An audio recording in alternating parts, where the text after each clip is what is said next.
ನಮಸ್ಕಾರ ಆತ್ಮೀಯ ವಿದ್ಯಾರ್ಥಿಗಳೇ, ನಾವಿವತ್ತು 10ನೇ ತರಗತಿಯ ಅಧ್ಯಾಯ 4 ಕಾರ್ಬನ್ ಮತ್ತು ಅದರ ಸಂಯುಕ್ತಗಳು. ಈ ಒಂದು ಅಧ್ಯಾಯದಲ್ಲಿ ಬರ್ತಕ್ಕಂತಹ ಕಾರ್ಬನ್ನ ವಿಶೇಷತೆಗಳೇನು ಅನ್ನೋದನ್ನ ನೋಡೋಣ. ಈ ಒಂದು ಅಧ್ಯಾಯದಲ್ಲಿ ಅಥವಾ ಈ ಒಂದು ಪಾಠದಲ್ಲಿ ನಾವು ತಿಳ್ಕೊಳ್ಳುವಂತಹ ಪ್ರಮುಖ ಅಂಶಗಳಂದ್ರೆ ಕಾರ್ಬನ್ ಅತ್ಯಂತ ಹೆಚ್ಚಿನ ಸಂಖ್ಯೆಯ ಸಂಯುಕ್ತಗಳನ್ನು ಉಂಟು ಮಾಡಿದೆ. ಅದಕ್ಕೆ ಕಾರಣ ಏನು? ಅದ್ರ ಜೊತೆಗೆ ಬೇರೆ ಧಾತುಗಳಿಂದಲೂ ಕಾರ್ಬನ್ ಹೇಗೆ ಭಿನ್ನವಾಗಿದೆ ಮತ್ತು ಕಾರ್ಬನ್ ವಿಶೇಷತೆಗಳೇನು ಅನ್ನೋದನ್ನ ತಿಳ್ಕೊಳ್ತೀವಿ. ಆ ಒಂದು ತಿಳ್ಕೊಳ್ಳೋಕೆ ಮುಂಚೆ ನಾವು ಈ ಒಂದು ಕಾರ್ಬನ್ನ ವಿಶೇಷತೆನ ಅರ್ಥಕೊಳ್ಬೇಕಂದ್ರೆ ಎಲೆಕ್ಟ್ರಾನ್ ವಿನ್ಯಾಸ ಬಗ್ಗೆ ಅರಿಬೇಕಾಗ್ತದೆ. ನಾವು ಹಾಗಾದ್ರೆ ಏನಿದೆ ಎಲೆಕ್ಟ್ರಾನ್ ವಿನ್ಯಾಸ ಅಂದ್ರೆ ಏನು? ಈ ಒಂದು ಎಲೆಕ್ಟ್ರಾನ್ ವಿನ್ಯಾಸವನ್ನು ತಿಳ್ಕೊಳ್ಬೇಕಂದ್ರೆ ನಾವು ಪರಮಾಣುವಿನ ರಚನೆ ಬಗ್ಗೆ ಕೂಡ ತಿಳ್ಕೊಳ್ಬೇಕಾಗುತ್ತೆ. ಹಾಗಾದ್ರೆ ಪರಮಾಣು ರಚನೆ ಏನು ಅನ್ನೋದನ್ನ ನಾವು ತಿಳ್ಕೊಳ್ಬೇಕಾಗುತ್ತೆ. ಆದರೆ ಮೊದಲಾಗಿ ಪರಮಾಣು ರಚನೆಯನ್ನ ಅರಿಬೇಕು ಅಂದ್ರೆ ನಾವು ಪರಮಾಣು ಎಂದರೆ ಏನು ಅಂತ ಗೊತ್ತಾಗಬೇಕು. ಅಂದ್ರೆ ಪರಮಾಣು ಎಂದರೆ ಏನು ನಿಮಗೆ ಗೊತ್ತಿದೆ. ಸಾಕಷ್ಟು ವಿಜ್ಞಾನಿಗಳು ಈ ಒಂದು ಪರಮಾಣು ಬಗ್ಗೆ ತಮ್ಮದೇ ಆದ ಸಿದ್ಧಾಂತ ಮಂಡಿಸಿದ್ದಾರೆ. ಅನೇಕ ಸಿದ್ಧಾಂತಗಳಲ್ಲಿ ಕೊನೆಗೆ ಒಪ್ಪಿತವಾಗಿದ್ದು ಸಿದ್ಧಾಂತ ಯಾವುದಂದ್ರೆ ಜಾನ್ ಡಾಲ್ಟನ್ ಅವರ ಸಿದ್ಧಾಂತ. ಹಾಗಾದ್ರೆ ಜಾನ್ ಡಾಲ್ಟನ್ ಅವರು ಏನ್ ಹೇಳಿದ್ರು ಅಂದ್ರೆ ಈ ಒಂದು ವಿಜ್ಞಾನಿಯ ಪ್ರಕಾರ ಪರಮಾಣು ಎಂಬುದು ಅವಿಭಜಿತ ಕಣ, ಅದನ್ನು ವಿಭಜಿಸುವುದಕ್ಕೆ ಸಾಧ್ಯವಿಲ್ಲ ಅಂತ ಹೇಳಿದ್ರು. ಇದು ಇವರ ಒಂದು ಸಿದ್ಧಾಂತವಾಗಿತ್ತು. ಆದ್ರೆ ಇವರ ಒಂದು ಸಿದ್ಧಾಂತವನ್ನ ಸಾಕಷ್ಟು ವಿಜ್ಞಾನಿಗಳು ಒಪ್ಪಲಿಲ್ಲ. ಅದ್ರ ಮುಂದೆ ಏನಾಯ್ತು? ಅನೇಕ ವಿಜ್ಞಾನಿಗಳು ಸಂಶೋಧನೆಯನ್ನು ಮುಂದುವರಿಸಿದ್ರು. ಸಂಶೋಧನೆ ಮುಂದುವರಿಸಿದಾಗ ಅವ್ರಿಗೆ ಗೊತ್ತಾಯ್ತು ಅವರ ಸಿದ್ಧಾಂತ ಸುಳ್ಳು ಅಂತ. ಅಂದ್ರೆ ಪರಮಾಣು ಒಂದು ಅವಿಭಜಿತ ಕಣ ಅಲ್ಲ, ಅದನ್ನ ವಿಭಜಿಸಬಹುದು ಎಂದು ಸಾಧಿಸಿ ತೋರಿಸಿದ್ರು. ಹೌದಾ? ಸಾಧಿಸಿ ತೋರಿಸಂತ ವಿಜ್ಞಾನಿಗಳು ಯಾರು ಮತ್ತು ಯಾವ ವಿಜ್ಞಾನಿ ಯಾವ ಒಂದು ಉಪಕರಣವನ್ನು ಕಂಡುಹಿಡಿದ ಅಂತ ಈಗ ನೋಡೋಣ. ನೋಡಿ, ಪರಮಾಣು ಎಂಬುದು ಅವಿಭಜಿತ ಕಣ ಅಲ್ಲ, ಅದನ್ನು ವಿಭಜಿಸಬಹುದು. ಗಮನಿಸಿ, ಪರಮಾಣುವಿನಲ್ಲಿ 3 ಮೂಲಭೂತ ಕಣಗಳಿದ್ದಾವೆ. ಆ 3 ಮೂಲಭೂತ ಕಣಗಳು ಯಾವುವು ಅಂದ್ರೆ ನೋಡಿ, ಜೆ ಥಾಮ್ಸನ್ ಎಂಬ ವಿಜ್ಞಾನಿ ಬರ್ತಾರೆ. ಅವರು ಸಾಕಷ್ಟು ಪ್ರಯೋಗಗಳನ್ನು ಮಾಡ್ತಾರೆ. ಸಾಕಷ್ಟು ಪ್ರಯೋಗಗಳನ್ನು ಮಾಡಿಬಿಟ್ಟು ಏನ್ ಮಾಡ್ತಾರೆ, ಈ ಒಂದು ಪರಮಾಣುವಿನಲ್ಲಿ ಒಂದು ಋಣ ವಿದ್ಯುತ್ ಆವೇಶ ಹೊಂದಿರತಕ್ಕಂಥ ಒಂದು ಕಣ ಇದೆ, ಅದು ಎಲೆಕ್ಟ್ರಾನ್ ಅಂತ ಕಂಡುಹಿಡಿದ್ರು. ಅನಂತರ ಮತ್ತೆ ಒಬ್ಬ ವಿಜ್ಞಾನಿ ಬರ್ತಾರೆ, ಜೆ ಗೋಲ್ಡ್ಸ್ಟೀನ್ ಅಂತ. ಈ ಜೆ ಗೋಲ್ಡ್ಸ್ಟೀನ್ ಅವರು ಅಲ್ಲಿ ಋಣ ವಿದ್ಯುತ್ ಆವೇಶ ಕಣ ಇದೆ ಅಂದ್ರೆ ಧನ ವಿದ್ಯುತ್ ಆವೇಶ ಕಣ ಕೂಡ ಇರಬಹುದು ಅಂದ್ಬಿಟ್ಟು ಅವರು ಪ್ರೋಟಾನ್ ಎಂಬ ಧನ ವಿದ್ಯುತ್ ಆವೇಶ ಕಣ ಇದೆ ಪರಮಾಣುವಿನಲ್ಲಿ ಅಂತ ಕಂಡುಹಿಡಿದ್ರು. ಅನಂತರ ಜೇಮ್ಸ್ ಚಾಡ್ವಿಕ್ ಎಂಬ ವಿಜ್ಞಾನಿ ಬರ್ತಾರೆ. ಆ ಜೇಮ್ಸ್ ಚಾಡ್ವಿಕ್ ಎಂಬ ವಿಜ್ಞಾನಿ ಅಲ್ಲಿ ಒಂದು ಎಲೆಕ್ಟ್ರಾನ್ ಪ್ರೋಟಾನ್ ಜೊತೆ ಮತ್ತೊಂದು ಕಣ ಇದೆ, ಅದು ನ್ಯೂಟ್ರಾನ್. ಅದು ಯಾವುದೇ ಒಂದು ವಿದ್ಯುತ್ ಆವೇಶ ಹೊಂದಿಲ್ಲ, ಅದು ತಟಸ್ಥವಾಗಿದೆ. ಅಂದ್ರೆ ಹೀಗೆ ಪರಮಾಣುವು ವಿಭಜಿತ ಕಣ ಅಲ್ಲ, ಅದನ್ನು ವಿಭಜಿಸಬಹುದು. ಅದರಲ್ಲಿ 3 ಮೂಲಭೂತ ಕಣಗಳಿವೆ ಅನ್ನೋದನ್ನ ಈ ಒಂದು 3 ವಿಜ್ಞಾನಿಗಳು ಸಾಧಿಸಿ ತೋರಿಸಿದ್ರು. ಇದರಿಂದ ಜಾನ್ ಡಾಲ್ಟನ್ ಅವರ ಸಿದ್ಧಾಂತ ಏನಾಯ್ತು? ಸುಳ್ಳಾಯ್ತು. ಅದು ಈ ಒಂದು ಪರಮಾಣು ನಲ್ಲಿ ಈ ಒಂದು ಪ್ರೋಟಾನ್, ನ್ಯೂಟ್ರಾನ್, ಎಲೆಕ್ಟ್ರಾನ್ಗಳು ಹೇಗೆ ಜೋಡಿಸಲ್ಪಟ್ಟಿವೆ ಅನ್ನೋದನ್ನ ಮುಂದೆ ನೋಡೋಣ. ಅದಕ್ಕೆ ಮುಂಚೆ ಈ ಒಂದು ಪರಮಾಣುವಿನ ಗುಣಲಕ್ಷಣಗಳನ್ನು ಗಮನಿಸೋಣ. ಏನು ಪರಮಾಣು ಗುಣಲಕ್ಷಣಗಳು? ಮೊದಲಾಗಿ ಈ ಒಂದು ಪರಮಾಣುವಿನಲ್ಲಿ ಪ್ರೋಟಾನ್ ಮತ್ತು ನ್ಯೂಟ್ರಾನ್ಗಳು ಒಟ್ಟಾಗಿ ಕೇಂದ್ರ ಭಾಗದಲ್ಲಿ ಬಂಧಿತವಾಗಿವೆ ಅನ್ನೋದು ಮೊದಲೇ ಒಂದು ಗುಣಲಕ್ಷಣ. ನೆಕ್ಸ್ಟ್ ಎರಡನೇದು, ವಿದ್ಯುತ್ ತಟಸ್ಥ ಪರಮಾಣುವಿನಲ್ಲಿ ಪ್ರೋಟಾನ್ ಮತ್ತು ಎಲೆಕ್ಟ್ರಾನ್ಗಳ ಸಂಖ್ಯೆಗೆ ಸಮನಾಗಿರುತ್ತದೆ. ಅಂದ್ರೆ ವಿದ್ಯುತ್ ತಟಸ್ಥವಾದಂತಹ ಒಂದು ಪರಮಾಣುವಿನಲ್ಲಿ ಎಲೆಕ್ಟ್ರಾನ್ಗಳು ಪ್ರೋಟಾನ್ಗಳ ಸಂಖ್ಯೆಗೆ ಸಮನಾಗಿರುತ್ತವೆ. ಜೊತೆಗೆ ನ್ಯೂಟ್ರಾನ್ಗಳ ರಾಶಿಯು ಪ್ರೋಟಾನ್ನ ರಾಶಿಗೆ ಸಮವಾಗಿರುತ್ತೆ.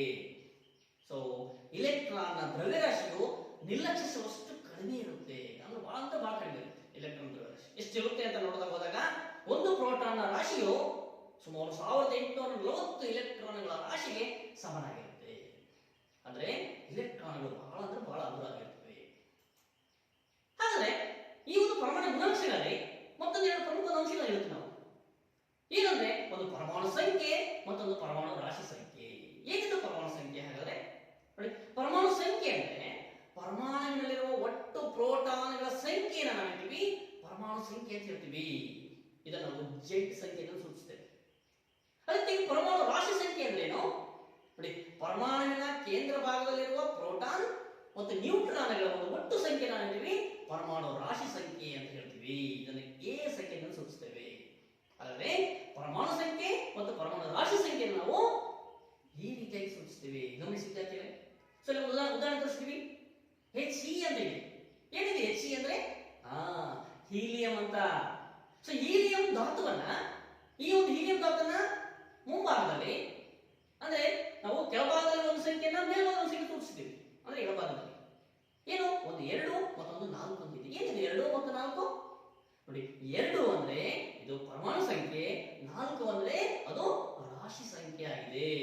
ಸೊ ಈ ರೀತಿಯಾಗಿ ಯಾವುದೇ ಧಾತು ಆದರೂ ಕೂಡ ನಾವು ಪರಮಾಣು ಸಂಖ್ಯೆಯನ್ನ ಎಡಭಾಗದ ಕೆಳಭಾಗದಲ್ಲಿ, ಅದೇ ಎಡಭಾಗದ ಮೇಲ್ಭಾಗದಲ್ಲಿ ಪರಮಾಣು ರಾಶಿ ಸಂಖ್ಯೆಯನ್ನ ನಾವು ಸೂಚಿಸ್ತೇವೆ.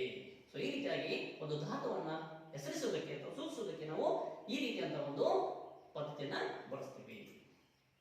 ಹಾಗಾದ್ರೆ ನಮಗೀಗ ಪರಮಾಣುವಿನಲ್ಲಿ ಪ್ರೋಟಾನ್, ನ್ಯೂಟ್ರಾನ್, ಎಲೆಕ್ಟ್ರಾನ್ ಅಂತ ಗೊತ್ತಾಯಿತು. ಹಾಗೆ ಇವುಗಳು ಹೇಗೆ ಜೋಡಿಸಲ್ಪಟ್ಟಿವೆ ಅನ್ನೋದನ್ನ ಅನೇಕ ವಿಜ್ಞಾನಿಗಳು ಸಂಶೋಧನೆ ಮಾಡಿದರು. ರದರ್ಫೋರ್ಡ್ ಎಂಬ ವಿಜ್ಞಾನಿ ಸಂಶೋಧನೆ ಮಾಡಿದರು. ಆದ್ರೆ ಅವರು ಯಾರು ಕೂಡ ಒಪ್ಪಲಿಲ್ಲ. ಅನಂತ ಮತ್ತು ವಿಜ್ಞಾನಿ ಬರ್ತಾನೆ, ಯಾರು? Niels bore. So Niels bore ಎಂಬ ವಿಜ್ಞಾನಿ 1913ರಲ್ಲಿ ಒಂದು ಪರಮಾಣು ಮಾದರಿಯನ್ನ ಪ್ರಸ್ತುತಪಡಿಸ್ತಾರೆ. ಹಾಗಾದ್ರೆ ಒಂದು ಪರಮಾಣು ಮಾದರಿ ಏನ್ ಹೇಳುತ್ತೆ ನೋಡಿ, ಚಿತ್ರ ಕಾಣ್ತಾ ಇದೆ ನಿಮ್ಮಲ್ಲಿ. ಸೊ ನೀಲ್ಸ್ ಬೋರ್ ಅವರ ಚಿತ್ರ ಕೂಡ ಕಾಣ್ತಾ ಇದೆ. ನೆಕ್ಸ್ಟ್ ಆ ನೀಲ್ಸ್ ಬೋರ್ ಅವರು ಮಾಡಿಸಿದ ಒಂದು ಪರಮಾಣು ಮಾದರಿ ನೋಡಿ. ಇವರ ಪರಮಾಣು ಮಾದರಿಯಲ್ಲಿ ಬೀಜ ಕೇಂದ್ರ ಇದೆ. ಆ ಬೀಜ ಕೇಂದ್ರದ ಸುತ್ತ ಇಲೆಕ್ಟ್ರಾನ್ಗಳು ಏನ್ ಮಾಡ್ತಿದ್ದಾವೆ? ನಿರ್ದಿಷ್ಟವಾದ ವೃತ್ತಾಕಾರದ ಪಥದ ಸುತ್ತಾ ಇದ್ದಾವೆ. ಗಮನಿಸಿ, ನಿರ್ದಿಷ್ಟವಾದ ವೃತ್ತಾಕಾರ ಪಥದ ಸುತ್ತಾ ಇದ್ದಾವೆ. ಆ ಒಂದು ವೃತ್ತಾಕಾರದ ಪಥಗಳನ್ನ ಅವರೇನ್ ಕರೆದ್ರು? ಕಕ್ಷೆಗಳು ಅಥವಾ ಕವಚಗಳು ಅಂತ ಕರೆದ್ರು. ಆದ್ರೆ ಈ ಒಂದು ಕವಚಗಳು ಅಥವಾ ಕಕ್ಷೆಗಳನ್ನ ಅವರು ಹೆಸರನ್ನು ಸೂಚಿಸ್ತಾರೆ. ಮೊದಲನೇ ಒಂದು ಕಕ್ಷೆ ಅದನ್ನ ಕೆ ಅಂತ ಕರೀತಾರೆ. ಎರಡನೇ ಕಕ್ಷೆಯನ್ನ ಎಲ್, ಎಂ, ಎನ್, ಓ ಹೀಗೆ ಕ್ರಮವಾಗಿ ಹೆಸರಿಸ್ತಾ ಹೋಗ್ತಾರೆ. ಅಂದ್ರೆ ಈ ಒಂದು ಕೇಂದ್ರ ಭಾಗವನ್ನ ಅಥವಾ ನ್ಯೂಕ್ಲಿಯಸ್ ಅನ್ನ ಎಲೆಕ್ಟ್ರಾನ್ಗಳು ಸುತ್ತರಿತಾ ಇದ್ದಾವೆ. ಯಾವ ರೀತಿಯಾಗಿ ಅಂದ್ರೆ ಇವು ನಮ್ಮ ಸೂರ್ಯನನ್ನ, ಸೌರವ್ಯೂಹದಲ್ಲಿ ಸೂರ್ಯನನ್ನ ಹೇಗೆ ಗ್ರಹಗಳು ಸುತ್ತುತ್ತಾ ಇದಾವಲ್ಲ, ಆ ರೀತಿಯಾಗಿ ಎಲೆಕ್ಟ್ರಾನ್ಗಳು ವಿವಿಧ ಕಕ್ಷೆಗಳಲ್ಲಿ ಸುತ್ತಾ ಇದ್ದಾವೆ ಅನ್ನೋದನ್ನ ಅವರು ಹೇಳಿದ್ರು. ಹಾಗಾದ್ರೆ ಕಕ್ಷೆಗಳಲ್ಲಿ ಅಂದ್ರೆ ಇಲೆಕ್ಟ್ರಾನ್ಗಳು ವಿವಿಧ ಕಕ್ಷೆಗಳಲ್ಲಿ ಹೇಗೆ ಹಂಚಿಕೆಯಾಗಿವೆ, ಎಷ್ಟಿದ್ದಾವೆ ಅನ್ನೋದನ್ನು ಕೂಡ ಅವರು ಹೇಳಿದ್ರು. ನೋಡಿ, ಒಂದು ಪರಮಾಣುವಿನ ವಿವಿಧ ಕಕ್ಷೆಗಳಲ್ಲಿ ಎಲೆಕ್ಟ್ರಾನ್ಗಳ ಹಂಚಿಕೆ ಹೇಗಾಗಿದೆ ಅಂತಂದ್ರೆ ಅವರು ಒಂದು ಸೂತ್ರವನ್ನು ಕೊಡ್ತಾರೆ. ಅಂದ್ರೆ ನಿರ್ದಿಷ್ಟ ಕವಚದಲ್ಲಿರುವ ಇಲೆಕ್ಟ್ರಾನ್ಗಳ ಒಂದು ಸಂಖ್ಯೆಯನ್ನ ಅವರು 2n² ಸೂತ್ರವನ್ನು ಬಳಸಿ ಕಂಡುಹಿಡಿಯಬಹುದು. ಹಾಗಾಗಿ ಏನಿದೆ ಏನಂದ್ರೆ ಏನಂದ್ರೆ ಕವಚದ ಸಂಖ್ಯೆ. ಸೊ ಕವಚದ ಸಂಖ್ಯೆ ನಮ್ಗೆ ಗೊತ್ತಿದ್ರೆ ಯಾವ ಕವಚದಲ್ಲಿ ಎಷ್ಟು ಇಲೆಕ್ಟ್ರಾನ್ಗಳು ಬರ್ತವೆ ಅನ್ನೋದು ನಾವು ಕಂಡುಹಿಡಿಯಬಹುದು. ಸೊ ಚಿತ್ರದಲ್ಲಿ ಗಮನಿಸಿ ವಿದ್ಯಾರ್ಥಿಗಳೇ. ಹಾಗೆ ಕೆ ಕವಚ. ಸೊ ಕೆ ಕವಚದಲ್ಲಿ ಎಷ್ಟು ಇಲೆಕ್ಟ್ರಾನ್ ಅಂತ ಕಂಡುಹಿಡಿಯಬಹುದು. ಕೆ ಕವಚದ ಸಂಖ್ಯೆ ಎಷ್ಟು? 1. ಹಾಗೆ ನಾವು n = 1 ಆಗುತ್ತೆ. ಆಗ 2n² ಸೂತ್ರದಲ್ಲಿ 2 × 1² ಅಂದಾಗ ಅಲ್ಲಿ 2 ಎಲೆಕ್ಟ್ರಾನ್ ಬರ್ತವೆ. ಅದೇ ರೀತಿಯಾಗಿ ಎಲ್ ಕವಚದಲ್ಲಿ, ಸೊ ಎಲ್ ಕವಚ ಅಂದ್ರೆ 2 ಸಂಖ್ಯೆ 2 ಆಗುತ್ತೆ. ಆಗ 2n² = 2 × 2² ಆಗುತ್ತೆ. ಆಗ ಎಷ್ಟು? 8 ಎಲೆಕ್ಟ್ರಾನ್ ಸಮ ಆಗುತ್ತೆ. ಅದೇ ರೀತಿಯಾಗಿ ಎಂ ಕವಚ, ಆ ಎಂ ಕವಚದಲ್ಲಿ ಅಂದ್ರೆ 3ನೇ ಕವಚ. ಆಗ 2n² = 2 × 3² = 18.